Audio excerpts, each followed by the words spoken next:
Basic astrology class 20 में आप सबका स्वागत है। पिछले सेशन में हम लोगों ने ये जाना था कि राशियों और कुंडली के भावों से किस अंग का विचार होता है। आइए इसी श्रृंखला को आगे बढ़ाते हुए आज हम ये जानेंगे कि ग्रहों से शरीर के किस अंगों का प्रभाव देखा जाता है। शरीर में अगर आप हृदय का, आंखों का, हड्डियों का या मस्तिष्क का विचार करते हैं तो आपको सूर्य ग्रह देखना होगा। शरीर में जो नमकीन पानी होता है, जो 70% हमारे शरीर में पाया जाता है, वो मन और फेफड़े चंद्रमा से विचार किए जाएंगे। शरीर में जो रक्त का होता है, रक्त से यहाँ पर हम लोग कह सकते हैं कि जो लाल रंग रक्त का होता है जिसे हम हीमोग्लोबिन कहते हैं।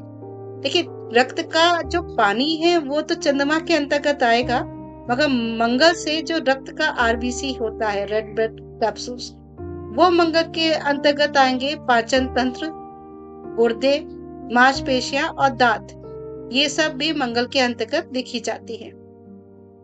बुध से तांत्रिका तंत्र, यानी कि जो मस्तिष्क में जो नर्व्स होती हैं वो मस्तिष्क का हिस्सा, और हाथ, भुजाएं, वाणी, ये सब बुध के अंदर देखी जाएंगी। बृहस्पति में यकृत, जांघें, कूल्हें, ज्ञान, वायु, चर्बी। वायु यहाँ पर हम लोग कह सकते हैं कि जो गैस्ट्रिक होता है, जो डाइजेशन के बाद का जो वायु होता है, उसकी बात हम यहाँ कर रहे हैं। मेनली बृहस्पति ग्रह जो है वो चर्बी से ज्यादा तक संपर्क रखते हैं कि जो जब पाचन होता है शरीर में, उसमें होने वाली जो अविकृतियां होती हैं वो बृहस्पति देव से देखी जाती हैं। शुक्र से वीर्य, रस, त्वचा, प्रजनन प्रणाली, गला। जो मीठा जो पानी होता है शरीर में, जो बाकी बचे पानी के हिस्से होते हैं, नमकीन पानी तो रक्त में चला जाता है, बाकी जो शरीर में पानी देखा जाता है, मीठा पानी, वो शुक्र से देखा जाता है। और प्रजनन करने की क्षमता स्त्री में या पुरुष में, वो भी शुक्र के अंतर्गत आती है। शनि देव के लिए पैर, बाल, पिंडली, कान, तिल्ली, मतलब जो घुटने के नीचे का हिस्सा, जितना पैर का हिस्सा है, वो सब आता है आपके शनि देव में। शनि देव का अगर पीड़ित है कुंडली में तो इनसे रिलेटेड प्रॉब्लम्स आप फेस कर सकते हैं। राहु में भी पैर, हाथ, त्वचा, वायु, पेट, इन सबके विकार देखे जाते हैं। केतु में गुदा, पैर, हाथ, त्वचा, वायु, पेट।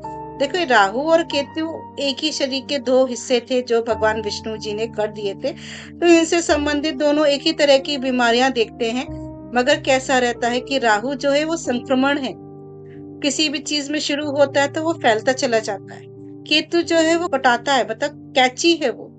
जैसे हाथ में अगर केतु से रिलेटेड प्रॉब्लम आएगी तो कोई खरोच आ जाएगी, कहीं पे कट लग जाएगा। राहु अगर हाथ में आएगा तो कोई संक्रामक आपको जैसे कोई फोड़े फुंसी हुए, उस तरह की बीमारियां दे दिया जाएगा। तो इस तरह से राहु और केतु की बीमारियों में हम अंतर कर सकते हैं।